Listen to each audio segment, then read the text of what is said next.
Another beautiful day here in Sochi. The U.S. men's and women's Olympic teams practice today. The men with their big game ahead against Russia, and the women preparing for the semifinals. Let's start the analysis by bringing in Chris Peters from UnitedStatesOfHockey.com to talk about the Russia game. Hey, Cam and Harry, thanks for having me on again. And obviously a big game coming up between Team USA and Team Russia. A lot of hype, a lot of build-up for this one. It's certainly one of those games that when you see on the schedule, you get really excited about. With the way that these two teams are playing coming into this game, they've only had one game under their belts, which makes it a little bit more interesting. You're not quite sure what to expect when you see these two teams line up across from each other on Saturday. But you know that the pressure is on Russia to do well, and you know that they're going to want to put on a show for the home crowd. It's going to be an electric atmosphere. And for the U.S., coming off of that 7-1 win over Slovakia, they really need to try and build off of that momentum. And there wasn't a lot that they're going to need to correct, just, continuing to get used to the big ice, using it to your advantage. I think one of the similarities that they may find against Russia, which will be a much deeper, a more dangerous offensive team than Slovakia was, what they may find is that they'll have a little bit of the same kind of space defensively. When Russia is defending them, they're going to have to use that big ice to their advantage. They're going to have to also really be careful with their puck management. Russia is very opportunistic.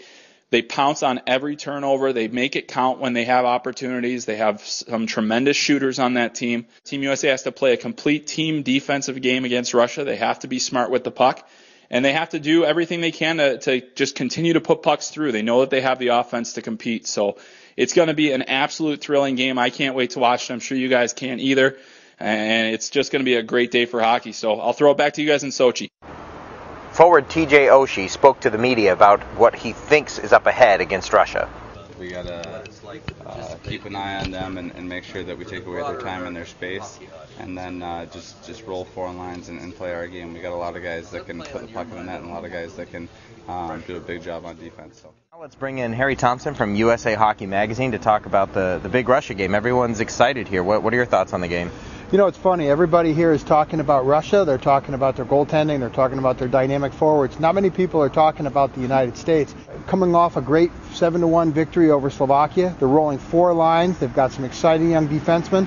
So I think, I'm looking forward to seeing how the United States stacks up against the best in the world, especially in front of a hostile crowd over at the Bolshoi Ice Dome. Well, they're actually going to be tested, too, by the Russian goaltenders. Varlamov and Bobrovsky are 2 NHL-level high-quality goaltenders that the Russian team at the Olympic level hasn't had that good of goaltending for a long time, and it's going to be a big test. But we also have the women's team. They practice. They don't know their semifinal opponent yet, but you were working today on a story. Why don't you tell us what you've been working on?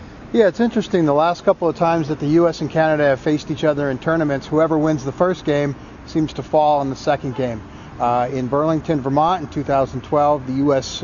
scored a record 9-2 victory and then lost 5-4 in overtime. And then the next year, Canada wins the shootout in Ottawa in the first game of the tournament and then falls 3-2 in the gold medal game. So I'm sure that the U.S. hockey fans are hoping that that will stay to form this time around. All right, and for all of the coverage, go to olympics.usahockey.com.